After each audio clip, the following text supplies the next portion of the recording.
Now at 6, a look back at the local economy this year and expectations for 2024. Plus, why a lot of four-staters will soon pay less for groceries. And the city of Joplin wants to boost its profile with the help of some hometown tourists. The four states' most watched news starts now. A Pitt State economics professor says the Pittsburgh area had an unprecedented growth in the number of jobs in 2023, and some business owners express optimism heading into 2024. This is KOAM News at 6. I'm Dow Quick. KOAM's Fernandez Silva spoke to some of them. With the interest rates going up, not as many people were willing to take that jump into purchasing a home. That limited a lot of people who could afford, especially in our area, a home. Brian Jones is the broker owner of Jones Heritage. While inflation affected his business in 2023, he says the company had a great year. In fact, it's one of the better years that we've had. It was even better than the 2020 when prices were through the roof, interest rates were really, really low, but we outsold that year. His positive perspective about 2023 walks alongside Pitt State professor Michael Davidson's. It was a good year. For the Pittsburgh area, we had unprecedented growth in number of jobs. Professor Davidson says there was another positive increase in the area. He says the number of households pushed up to the middle income bracket increased 7.6% in the Pittsburgh area. Local economy is on a good foundation, very good foundation, but of course the local economy is dependent on the national economy. And if the national economy starts to slow down, we don't know what's going to happen. According to Davidson, the inflation rates have affected the purchase power of the population in Pittsburgh, which directly impacts local businesses. Darcy Schutz is the owner of Books and Bureau. She says she and her family had to establish priorities when shopping. It's a challenge, I think, just like everybody. But just trying to, okay, is this an absolute necessity? Do we need this? Do we want this? Just kind of finding what works for our family. While she knows the same might go to her customers. I think that they provide comfort, but I do understand that it can be, somewhat of a splurge purchase at times. She hopes they will turn more to books in 2024.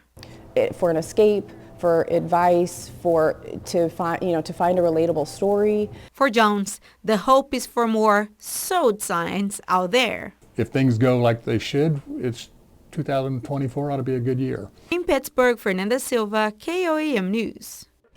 Davidson projects inflation nationally and locally will continue dropping in 2024. However, he believes energy prices and housing prices are still going to be relatively high.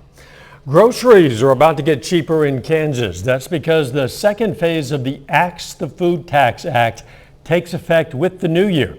It's going to cut the state sales tax on groceries from 4% to 2%. Governor Laura Kelly says it's going to result in $150 million in tax relief for residents. The final phase of that act will eliminate the tax altogether in 2025. Some good news for drivers as the national average price of gasoline is projected to see a continuing decline in 2024 for the second straight year. GasBuddy, a national tracking site, released its annual fuel prices outlook today. The site lists several factors that might contribute to a projected drop in the price of gas by nearly 20 cents. Chloe Arroyo joins us now with a first look at the weather. Thanks, Dow. This afternoon we had some snowflakes, especially this morning, and that has fizzled out into the afternoon. We saw a break. Here's our break right here before we see our next snowfall. This is pushing down south. Notice how this entire thing is rotating. This is a low pressure system that we will see later on this evening. Now, temperatures right now are cooling down slowly but surely.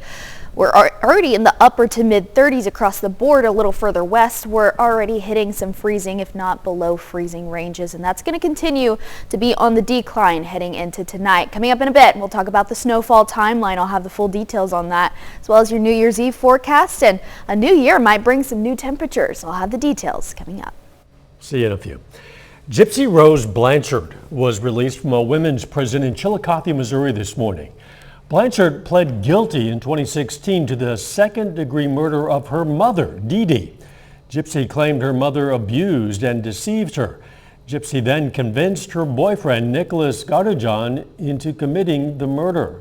Blanchard's release today was private. It occurred at 3 a.m. The city of Joplin is looking to increase its number of tourists, specifically hometown tourists. The community would like to see more of us exploring the sites and activities in our own backyard. And the city is looking for citizens knowledgeable about the city of Joplin to act as ambassadors at events or physically in the visitor center. The plan is to take interested people and educate them about the region and how to speak about it. One project organizer says anyone who's interested should speak out. The best way to get people to get involved if they're just a citizen is to be in touch with us, maybe volunteer at Connect to Culture or Survival Arts Center or any of the various galleries in the area. Just get to know the community. On a tourism side, be an ambassador for us and be very vocal about the positive natures of what's going on in our community. The city plans to roll out that hometown tourist program next month. Wildcat Glades today held a round of animal bingo. Yeah, families were invited out to the park for a fun and educational game to see who could fill their bingo cards with animals native to the area. Maybe get to see some of those live animals. Organizers said it also provided a great reason to just get out of the house. Because first of all, it's a really good way to get out of the house. I think a lot of people this time of year, it's kind of cold, it's kind of dreary, getting some cabin fever. So a good way to just get out, and also a good way to learn about nature. We talked about a lot of native animals today, which is always really important.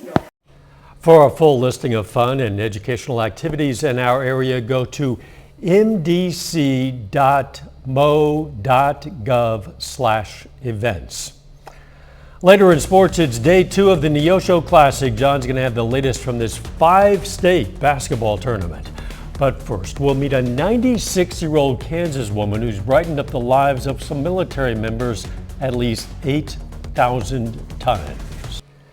An elderly Kansas woman hasn't let her age stop her from spreading some holiday cheer, and a whole lot of it. For the last few years, the 96-year-old has handwritten thousands of greeting cards and sent them to members of the military who can't make it home to be with their families for the holidays. Eli Higgins introduces us to this Kansas woman with a big heart. God bless you and keep you safe is my prayer for you. Grandma Mary, McPherson, Kansas. Every Christmas, McPherson resident Mary Peterson sends these unique handwritten cards to the men and women who serve our country. And it's not just a few of them. I think I only had 7,000 the first year, but then I had 8,000 last year and 8,000 again this year. You heard that right. Since she started in 2020, Mary has sent nearly 24,000 cards to military members all around the world. There's so many heartaches and broken homes, and people went to the service because it was something else for them to do, to get, and they won't hear from family because they've lost their connection. Mary says when she was in high school, her older brother served overseas and she wrote him every single week. Later, her husband fought in World War II, so she knows very well how lonely the holidays can be for folks in the military. I've got all these right down here are 25 ready to go. Mary says every year, community members donate thousands of these blank cards. And after she's done, she takes them to the Fort Riley Army base where they get sent to active duty members in different parts of the world. The 96-year-old says as long as God keeps her hands steady enough to write in this beautiful cursive, she'll never stop sending these letters. I hope it makes them realize that there's somebody that still loves them and loves what they're doing. Now, you might wonder how the math works out for one person to handwrite so many cards. Well, Mary says she averages about 50 per day, which means she has to start mid-summer to get them all done in time. Wow. A little bit later, how your New Year's resolution could save some lives and make some money in the process. Plus, we're tracking the second round of Wintry Mix. I'll have all the details coming up next. Stick around. You know, counting yesterday's flurries, that was the first round, and this morning, round 2, and right now we're tracking round 3, but this afternoon we cleared up pretty nicely after our second round. Here's a look at our Indigo Sky Casino and Resort just west of Seneca, Missouri. The sun has set, but you can see the sunset a little bit off into the distance. We have cleared up quite a bit before we'll see our next round of snow. Here's the satellite as well as rainfall dissipating further south in northeastern Oklahoma. Wider look at this. Here's our third round right here. It's brewing a little further north. Will this be heavy by the time it gets to us? No, not quite as significant as it looks right here. This is in parts of Illinois, Iowa, and even Missouri pushing south. Notice how this entire thing is rotating. This is a low pressure system pushing down south, and we'll see this in the next couple of hours or so. Temperatures right now above freezing, but that's not going to last much longer. Joplin 39, Pittsburgh 36, as well as Carthage at 39, Nevada 37.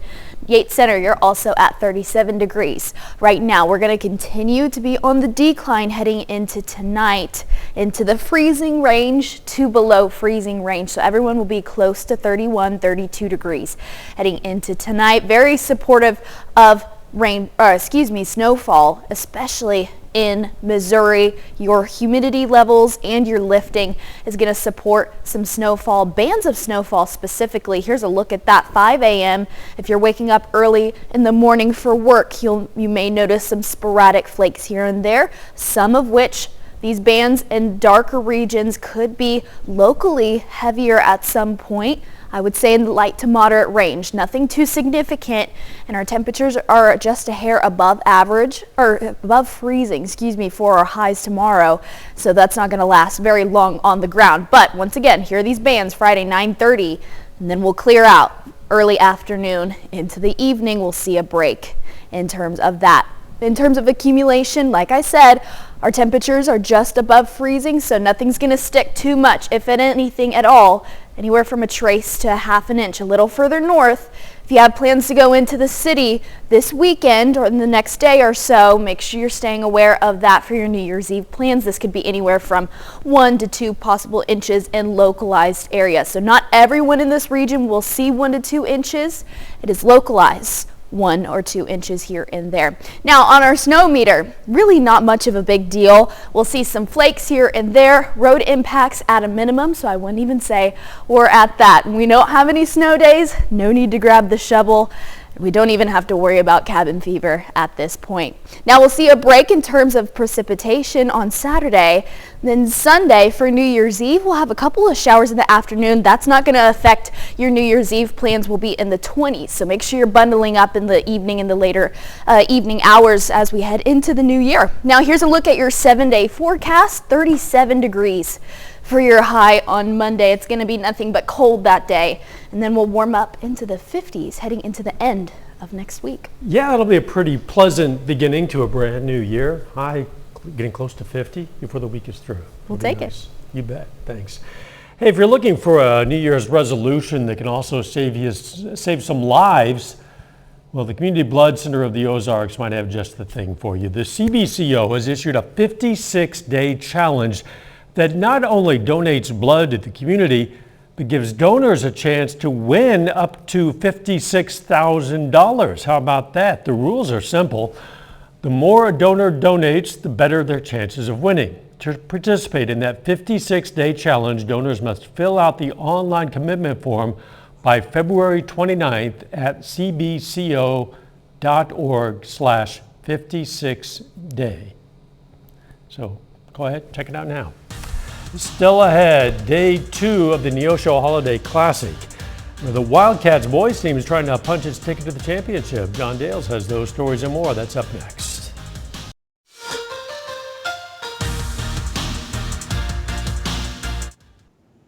It's day 2 of the 2023 Neosho Holiday Classic basketball tournament.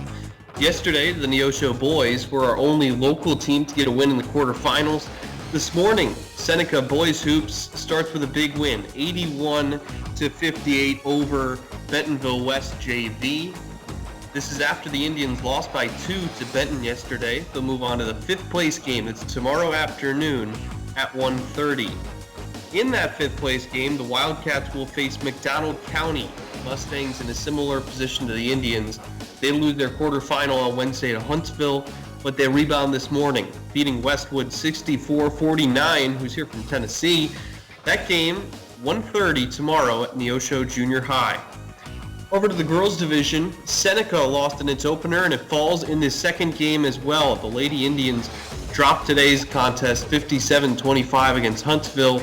Their tournament not done yet, though. Seneca plays in the 7th place game tomorrow. It faces the loser of Neosho and Huntsville. In that game between Neosho girls basketball and Huntsville, the Lady Wildcats at home, and after receiving a pass, quick pump fake from Reagan Williams and bounce pass down low. That's a score, and the Wildcats get on the board. Slick bounce pass there from Courtney Thompson to Jasmine Washington for the 2. Then Washington again inside. This time it's 13-11 Wildcats. Loose ball here before the open. Quinlan DePoe is fouled, and she scores. 18-17 Hillcrest at that point. Dish out from Washington to Thomason, who then pulls the trigger on the mid-range jumper. That's good for 2, beating her defender to the ball. With room to run now, Quinlan DePoe in for a quick bucket. Then after that, press break in full effect. Lady Wildcats break the press. The awaiting Courtney Thomason underneath the basket. Her shot up and good, makes it 25-22 with 3 minutes left in the third. However, Neosho ends up falling by 5. The Lady Wildcats will see Seneca in the 7th place game. That's tomorrow at 9 a.m. Meanwhile, Neosho boys basketball playing today as well. The Wildcats trying to go to the 1st place game in that contest. Quick steal from Caden Asbury, who shares the wealth on the other side. Hunter Branscrum, then the emphasis defense. Another steal and push on transition. This time Collier Hendricks fouled and the bucket. Defense swarming, wide open Caden Asbury with the shot, nothing but net. Wildcats up 3. Smooth crossover into traffic. Defense still not enough to stop Tyrone Harris. He scores inside. Wildcats taking their time, moving the ball, waiting for the right cut. Eventually they get it. Tyrone Harris again on the inside here. Makes it 10-5 Wildcats. Wildcat ball movement, really a coach's dream in this one. Tyrone Harris the benefit on that one. Then Caden Asbury wants a little bit more. Don't fret. Collier Hendricks with the offensive rebound off the miss and the score. 23-14 Wildcats. Neosho, though, loses by 2. Wildcats going to play in the 3rd place game tomorrow. That's against Benton. That's a look at sports. We'll be back after this. Here's a look at what's coming up on KOAM News at 9 on Fox 14. After a wanted felon is found under a Springfield home, we're going to have some tips to make sure nothing unexpected is in your home's crawl space.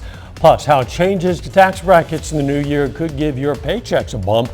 And with the temperatures dropping, we're going to have some tips to make sure you still meet those exercise goals. Those stories, a lot more, of course. It's coming up tonight. KOAM News at 9 on Fox 14. As we wrap up this year, the final days are going to be chilly, but really not unbearable, Chloe. Yes, not too cold, not too cold, except for Monday, 37 for your high. We'll see another round of wintry mix before we get into the new year, and we'll see even temperatures reaching up into the 50s by the end of next week. My goodness. See you right back here at 10. Let's make it a great evening.